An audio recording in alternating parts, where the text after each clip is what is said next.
औज़ुबिल्लाहि मिनश्शैतानिर्रजीम बिस्मिल्लाहिर्रहमानिर्रहीम। अज़ीज़ तलबा, कंप्यूटर का गेस्ट पेपर आज आप देख भी रहे हैं और सुन भी रहे हैं। मैं हूं आसिम रशीद मलिक और आज आपके साथ शेयर किया जा रहा है कंप्यूटर का गेस्ट पेपर। उससे पहले सिर्फ 2-3 चीज़ें ज़रा देख लीजिएगा। केमिस्ट्री का जो इससे पहले पेपर आपके साथ शेयर किया गया है, उस पेपर के साथ बाद आज कंप्यूटर का 35 क्वेश्चन पर मुश्तमिल ये गेस्ट पेपर है और बड़े ही एतमाद के साथ और बड़े यकीन के साथ आपके साथ शेयर किया जा रहा है और इस उम्मीद के साथ कि इंशाअल्लाह ताला जिस तरीके से केमिस्ट्री का लास्ट सेकंड टाइम का पेपर जो आपका आया है वो मैक्सिमम क्वेश्चन उसमें से आए हैं और उसी यकीन को आगे मद्देनज़र रखते हुए आपके साथ आज कंप्यूटर का गेस्ट पेपर हम शेयर कर रहे हैं। कुछ क्वेश्चंस आपको स्क्रीन पर दिखाई दे रहे हैं। फर्दर इन क्वेश्चन को हम देखते भी हैं और समझते भी हैं और साथ साथ इनको प्रिपेयर भी करते हैं। तो ये सबसे पहला क्वेश्चन है, ज़रा क्वेश्चन पे एक नज़र डालिएगा। सबसे पहला क्वेश्चन है, व्हाट इज़ आईडीई? आईडीई क्या होता है? रिजर्व वर्ड क्या होते हैं? कैरेक्टर और इंटीजर में क्या फ़र्क होता है? कंप्यूटर प्रोग्राम को डिफ़ाइन करें। डिफरेंशिएट कांस्टेंट एंड वेरिएबल्स और उसके साथ वेरिएबल इनिशियलाइजेशन कैसी की जाती है। Differentiate between assignment and equal operator. Unary and binary operator, इसमें डिफरेंस आपने बताना है। फॉर्मेट स्पेसिफायर क्या होते हैं और उसकी मिसाल भी देनी है हमें। इसी के साथ what is use of escape sequence और व्हाट इज़ इनपुट फंक्शन, जिसको हम और इसमें आ सकता है कि what is meant by scan F and gate C H function, what is meant by output function और what is a use of print F function भी आ सकता है। लॉजिकल ऑपरेटर्स के बारे में आ सकता है। रिलेशनल ऑपरेटर हैं, इसके बारे में आ सकता है। और पीछे चूँकि असाइनमेंट ऑपरेटर भी आ चुका था, अरिथमेटिक ऑपरेटर, तो ये लॉन्ग क्वेश्चन भी आएगा। What is operator and how right the types of operator also, तो ये लॉन्ग क्वेश्चन के अंदर भी आ सकता है। इफ़ और इफ़ एल स्टेटमेंट में डिफरेंस, और ये भी लॉन्ग क्वेश्चन में भी आ सकता है। Nested if statement with example, why do we need selection statement. Differentiate between for loop and while loop. Define data structure, how we initialize an array and give also its example. What is loop and define nested loop also. तो ये कुछ question हैं जो हम देख रहे हैं, फिर हम इनको बारी बारी आगे चल के इनको समझते भी हैं और इनको ज़रा डिटेल से पढ़ते भी हैं। और आंसर चूँकि अगर मैं यहाँ पे मेंशन करता तो काफ़ी टाइम लग जाता, तो मैं कोशिश करूँगा कि इनको एक्सप्लेन कर दूँ। इसके अलावा एरे के बारे में है, डिक्लेरेशन ऑफ एन एरे है और फंक्शन की डेफिनेशंस हैं और फंक्शन के बाद फिर आपके पास आ जाएगा बिल्ट इन फंक्शन। फंक्शन की कुछ टाइप्स हैं, 2 टाइप्स हैं, बिल्ट इन फंक्शन और यूज़र डिफाइंड फंक्शंस। तो ये फंक्शन की टाइप जो है ये भी इंपॉर्टेंट है और ये फंक्शन के बारे में ये लॉन्ग क्वेश्चन भी आ सकता है। और इसी तरीके से जो नेक्स्ट आपके पास है, इसकी जो स्लाइड अभी आपको स्क्रीन पर दिखाई देगी, तो फंक्शन से रिलेटेड ही कुछ क्वेश्चंस हैं जो आपको स्क्रीन पर दिखाई दे रहे हैं, लेकिन एक दफ़ा इनको थॉरली देख लीजिए और क्वेश्चंस को अपने पास नोट लाजमी कीजिए। ये टोटल 35 क्वेश्चंस पर मुश्तमिल एक गेस्ट पेपर है जो आपके साथ आज हम शेयर कर रहे हैं। उसके बाद आ जाएगा फंक्शन के अलावा ये जो क्वेश्चन आपको स्क्रीन पर दिखाई दे रहे हैं, इनको अपने पास आप नोट भी कर लीजिए। और फंक्शन के साथ साथ जो है वो फंक्शन से के ही चैप्टर से आपके पास जो क्वेश्चन मज़ीद आने हैं वो how we initialise a function और what is meant by function signature, differentiate between parameter and arguments, what do you know about return keyword, enlist the part of function definition. तो ये तो शॉर्ट क्वेश्चन पर मुश्तमिल हैं, 1-2 मैंने आपको long भी बताए हैं जो इसमें से आने हैं। फिर इसके साथ जो आपके प्रोग्राम आएंगे, जो शॉर्ट प्रोग्राम 2-2 मार्क्स पर मुश्तमिल वो प्रोग्राम आ सकते हैं, वो भी मैंने लिखे हैं जो स्क्रीन पर आपको दिखाई दे रहे हैं। एक फैक्टोरियल वाला है, एक आपने नेचुरल नंबर लिखने हैं 1 to 10। ये 1 to 10 ये 2 मार्क्स का आपका क्वेश्चन आ सकता है आपका पेपर के अंदर। और इसी तरीके से फैक्टोरियल वाला लॉन्ग में आ सकता है। फिर एक वो स्टेरिक पर मुश्तमिल एक ट्रायंगल बनी हुई है, राइट एंगल ट्रायंगल हो, वो आपका आ सकता है। तो ये आपके लॉन्ग क्वेश्चन जो हैं वो आ सकते हैं पेपर में और प्रोग्राम से रिलेटेड जो आपको दिखाए गए हैं वो भी आ सकते हैं। एक दफ़ा थॉरली देख लीजिए, क्वेश्चन को अपने पास नोट कर लीजिए फिर इन क्वेश्चन को हम ज़रा डिटेल से समझते भी हैं और इनको पढ़ते भी हैं और इनको जो है वो साथ साथ करने की कोशिश करेंगे। और इसी वीडियो को ज़रा यकीन के साथ आपने तैयार करना है और इसको आपने प्रिपेयर भी करना है। अब हम चलते हैं इन क्वेश्चंस को थॉरली देखते हैं कि इनका मतलब क्या है। सबसे पहला क्वेश्चन है जी आपके पास, what is IDE? IDE integrated development environment का एब्रीवेशन है, जिसका मतलब ये होता है कि ये आपको कंप्यूटर की स्क्रीन के ऊपर एक मुकम्मल ऐसा माहौल फराम करेगा, ये जो आईडीई होता है। और ये इसकी टाइप्स 4 है। वो क्वेश्चन आ सकता है कि there are 4 types of IDE are also mention in your note in your book, और जिसमें आपको वो डिटेल से आपको बताया गया था कि कौन कौन से वो आईडीईज हैं जिनके अंदर आप अपना प्रोग्राम नोट कर सकते हैं, लिख सकते हैं, लिखा हुआ डिलीट कर सकते हैं, समझ सकते हैं और एडिट कर सकते हैं। तो ये आईडीई का पर्पस है। नेक्स्ट है रिजर्व वर्ल्ड। क्या होते हैं reserved words? Are those words which are already used in your programs in your languages. You are not in a position to use them for another purpose. Actually ये जो reserve words होते हैं इनको आप ख़ास मकसद इनका होता है और ख़ास मकसद के लिए ही इस्तेमाल कर सकते हैं, उससे हट के आप इसको यूज़ नहीं कर सकते। जिस तरीके से स्कैन एफ है, प्रिंट एफ है, करेक्टर है, इंक्लूड है, these are the words which are also mentioned in your programs for specific purpose. You are not in a position to use them or write them for an other purpose. So इसका ये एक reserved word का concept है। Computer programs क्या होता है? What is computer program? Computer program is a set of instructions given to the computer in order to do some specific task. और यही डेफिनेशन सॉफ्टवेयर की भी है। तो यानी कि ये हदायत का मजमूआ होता है जो कंप्यूटर को दी जाती हैं कोई भी खास काम करने के लिए। ये प्रोग्राम्स भी है और सॉफ्टवेयर भी है। कांस्टेंट और वेरिएबल्स के अंदर बड़ा सिंपल सा कंसेप्ट है। ये सेम कोई कंसेप्ट है जो आपका मैथ के अंदर भी आपने कांस्टेंट के बारे में पढ़ा होगा। दो quantities which you are not in a position, constant are those quantities are values you can't change them for during the execution of the programs. इनको आप प्रोग्राम्स की एग्जीक्यूशन के दौरान बदल नहीं सकते। और variables are the memory locations and those quantities which you can change them during a program execution. इनको आप प्रोग्राम की एग्जीक्यूशन के दौरान तब्दील भी कर सकते हैं। और दरअसल ये मेमोरी लोकेशंस होती हैं जो प्रोग्राम्स के अंदर मेमोरी के अंदर डाटा को, वेरिएबल्स को अपने अंदर या उसकी वैल्यू को स्टोर रखती हैं। वेरिएबल इनिशियलाइजेशन है। वेरिएबल को इनिशियलाइज कैसे किया जाता है? तो 3 चीज़ें हैं, याद रखिएगा। सबसे पहले डाटा टाइप है, फिर वेरिएबल नेम है और फिर उसको जो वैल्यू आप असाइन करेंगे। For example integer a is equal to आगे 5 है या 10 है, ये उसकी वैल्यू है और उसके एंड के ऊपर आपने सेमीकोलन मेंशन करना है। ये है तरीकाकार वेरिएबल को इनिशियलाइजेशन का। असाइनमेंट ऑपरेटर और इक्वल ऑपरेटर इंतहाई इंपॉर्टेंट क्वेश्चन है। किसी भी ग्रुप के अंदर जो है ये रिपीट भी कर सकता है और आप आएगा भी सही। इक्वल ऑपरेटर तो ये है कि वैल्यू को आपने इक्वलाइज करना है कि ये वैल्यू किसकी इक्वल है। असाइनमेंट ऑपरेटर दरअसल क्या यूज़ होता है कि इनिशियलाइजेशन के लिए इस्तेमाल होता है। और इक्वल जो ऑपरेटर है, वेरिएबल को वेरिएबल की इक्वलाइज करना है आपने और उसके लिए डबल आपके पास सिंपल यूज़ होगा, वो इक्वल का साइन यूज़ होगा। For example A exact equal, equal mean exact equal, यानी कि 2 दफ़ा इक्वल का साइन दे के आप वैल्यू को ए को फॉर एग्जांपल 2 दफ़ा इक्वल लिख के आगे बी लिखेंगे तो इट्स मीन कि ए एग्जैक्ट इक्वल टू बी। और असाइनमेंट ऑपरेटर इनिशियलाइजेशन के लिए इस्तेमाल होता है। यूनरी और बाइनरी ऑपरेटर आगे आ गया जी। यूनरी और बाइनरी के बारे में ज़हन में रखें कि यूनरी ऑपरेटर वो होते हैं जो एक ऑपरेंड के साथ काम करते हैं। बाइनरी ऑपरेटर वो होते हैं जो 2 ऑपरेंड के साथ काम करते हैं। इसी तरह टर्नरी भी है, वो भी आपका पेपर में आ सकता है। फॉर्मेट स्पेसिफायर क्या होते हैं? ये किसी भी डाटा की आउटपुट को आप स्पेसिफिक फॉर्मेट के अंदर ये जो आपका है ये रिप्रेजेंट करने के लिए, शो करने के लिए इस्तेमाल होते हैं।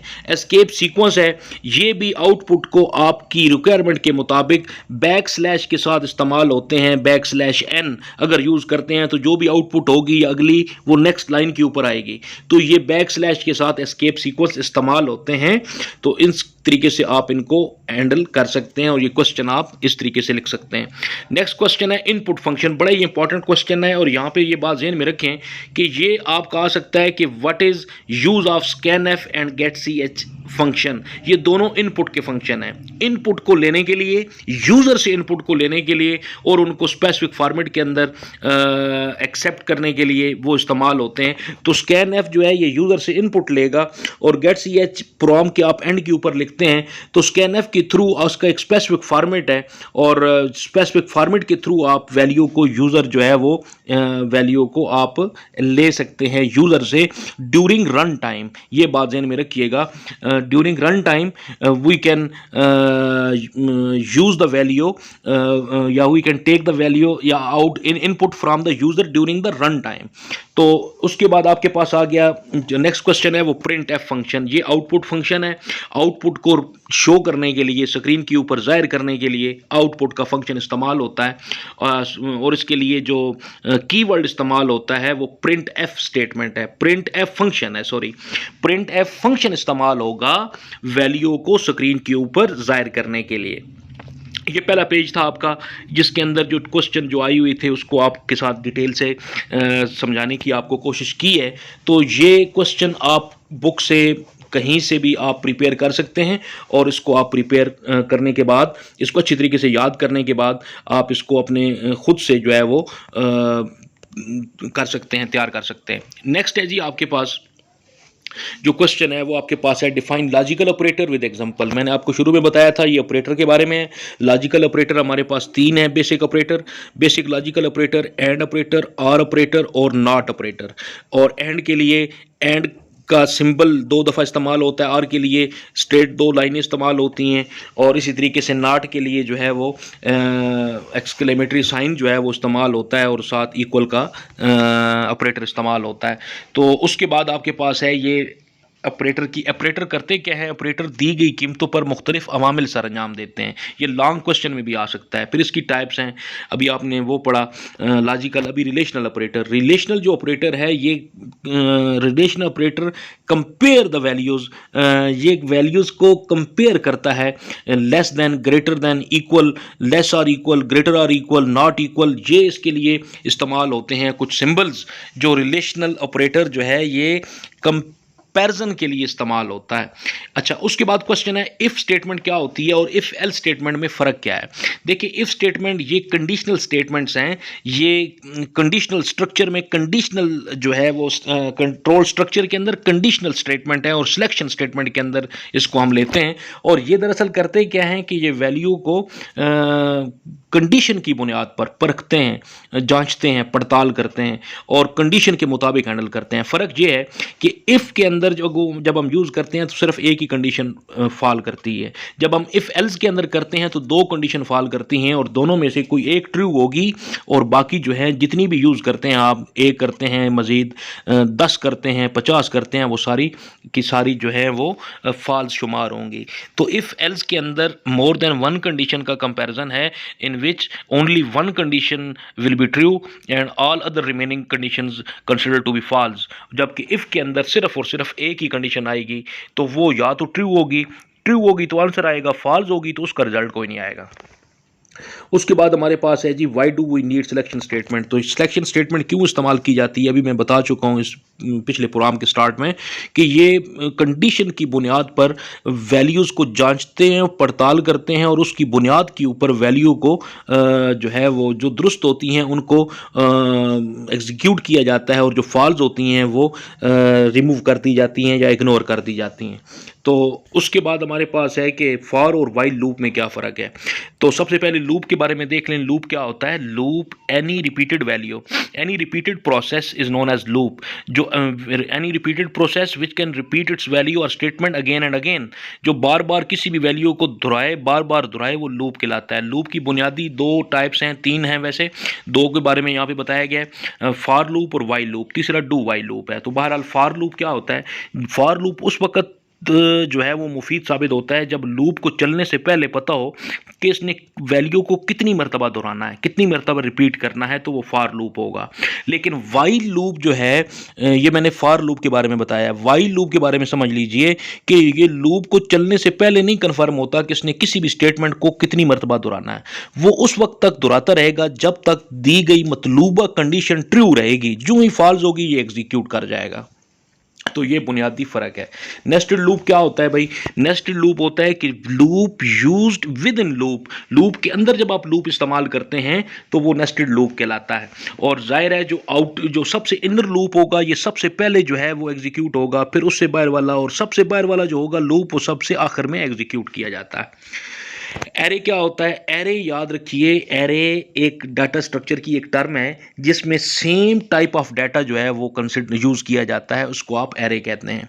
और एरे की इनिशियलाइजेशन जो है वो आपने पढ़ी हुई होगी। सबसे पहले डाटा टाइप आएगी, फिर वेरिएबल का नाम होगा, फिर ब्रेसेस के अंदर आपको एरे की आगे देनी पड़ेगी, यानी कि वैल्यूज़ देनी पड़ेगी, यानी कि कितना बड़ा एरे चाहिए, कितना मेमोरी लोकेशन चाहिए आपको।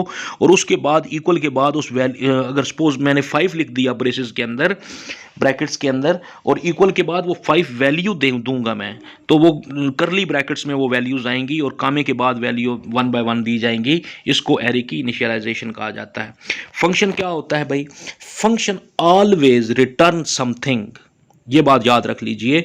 फंक्शन हमेशा कोई ना कोई वैल्यू आपको रिटर्न करता है, और ये रिटर्न का स्टेटमेंट क्वेश्चन जो है वो प्रोग्राम के इस वीडियो के आखिर में भी वो दिया हुआ है, गालबन सेकंड लास्ट क्वेश्चन है, तो वो भी साथ ध्यान में रखें कि फंक्शन ऑलवेज रिटर्न समथिंग। जो भी फंक्शन यूज़ करेंगे वो बदले में कोई ना कोई वैल्यू रिटर्न करेगा, और कोई ना कोई स्पेसिफिक फंक्शन काम अपना परफॉर्म करने के बाद आपको कोई ना कोई रिजल्ट देगा। फंक्शन, बिल्ट इन फंक्शन क्या होते हैं? Those function which are already used, वो फंक्शन जो किसी भी लैंग्वेज के अंदर पहले से ही इस्तेमाल शुदा हैं।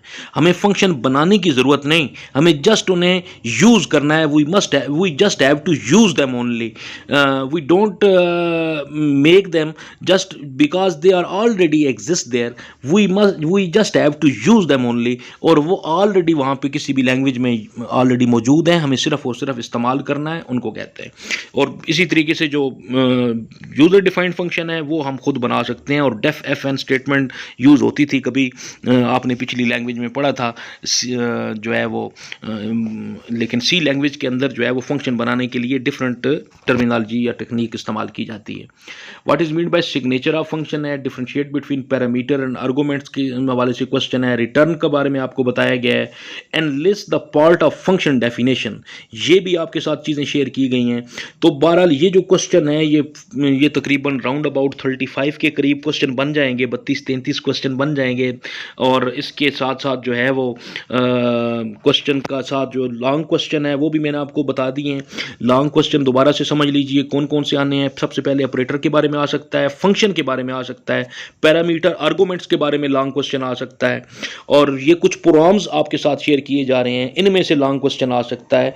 तो ये कुछ ऐसे क्वेश्चन हैं जो आपके साथ जो है वो लॉन्ग क्वेश्चन भी आप प्रिपेयर कर सकते हैं। बहरहाल ये जो वीडियो है अजीज़ तलबा, ये वीडियो आप इस वीडियो के थ्रू ये क्वेश्चन अगर आप तैयार कर लेते हैं आप, तो बेहतरीन तरीके से आपका पेपर और मैक्सिमम मार्क्स, मैं तो ये एक्सपेक्ट कर रहा हूँ कि 100% मार्क्स का आपका ये पेपर इसमें से आ सकता है। और चूँकि केमिस्ट्री का लास्ट टाइम पेपर हुआ है, फर्स्ट ग्रुप में शायद कुछ क्वेश्चन उसने मिस कर दिए हैं गेस्ट में से, लेकिन सेकंड टाइम 100% आपने उसको क्वेश्चन जो है उस गेस्ट पेपर में से।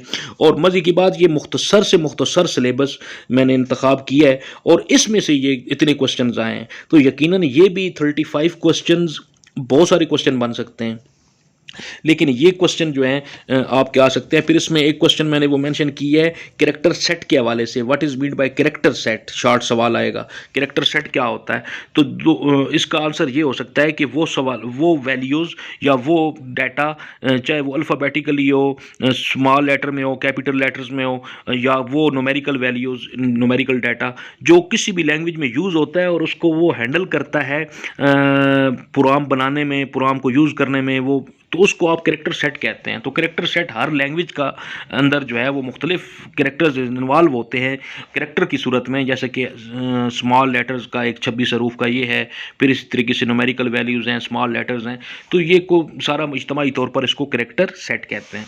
बहरहाल ये आपके साथ गेस्ट पेपर शेयर किया गया है जी, और इस उम्मीद के साथ कि इंशाअल्लाह ताला आपके लिए इंतहाई मामन साबित होगा एज़ यूजुअल। और इसको आप यकीन के साथ तैयार कीजिए और इसको आप अच्छी तरीके से समझिए और इसको इस वीडियो के थ्रू जो है वो समझ के चीज़ें तैयार करें। क्वेश्चन अगर आपको वीडियो के थ्रू समझ नहीं आया तो बुक यकीनन आपको वो आपके लिए मामन साबित होगी, मददगार साबित होगी, आप उससे भरपूर फ़ायदा उठा सकते हैं। बहरहाल ये चीज़ें बताने का मकसद सिर्फ ये है कि इस वीडियो के थ्रू आपकी तकरीबन होल बुक जो है उसकी आपकी रिवीजन भी हो जाएगी और रिवीजन के साथ साथ आप इससे भरपूर यानी कि कम से कम वक्त में आप अपनी पूरी बुक को रिवाइज भी कर सकते हैं। तो इसको आप बुक रिव्यू समझें। ये आपका बुक रिव्यू है जो 20 मिनट के अंदर बताने की या समझाने की कोशिश की गई है। तो ये क्वेश्चन है, इन क्वेश्चन को भी आपने देखना है। पुराम नीचे दिया हुआ है, फैक्टोरियल का पुराम है। फैक्टोरियल का पुराम यकीनन जिनको मैंने पढ़ाया है बच्चों को तो उन्होंने किया होगा, ज़ाहिर है। और इसके अलावा ये नेचुरल नंबर्स हैं 1 to 10, 1 से 10 तक नेचुरल नंबर लिखने हैं। ये जो पहला पुराम आपका लेफ़्ट साइड पे आप इसको व्यू कर रहे हैं तो इसमें पुराम को तरीक़ाकार बताया गया है कि फॉर लूप के through integer i is equal to 1, initialization है, फिर कंडीशन है, फिर इंक्रीमेंट ऑपरेटर है। तो ये इंक्रीमेंट और डिक्रीमेंट ऑपरेटर ख़ास तौर पे इसको आपने तैयार करना है। इंक्रीमेंट ऑपरेटर, डिक्रीमेंट और पोस्ट इंक्रीमेंट और पोस्ट डिक्रीमेंट और pre increment, pre decrement operator भी आपका आ सकता है। ठीक है बच्चों, इजाज़त चाहते हैं। अल्लाह हाफ़िज़। इसको अपने दोस्तों के साथ शेयर ज़रूर कीजिएगा।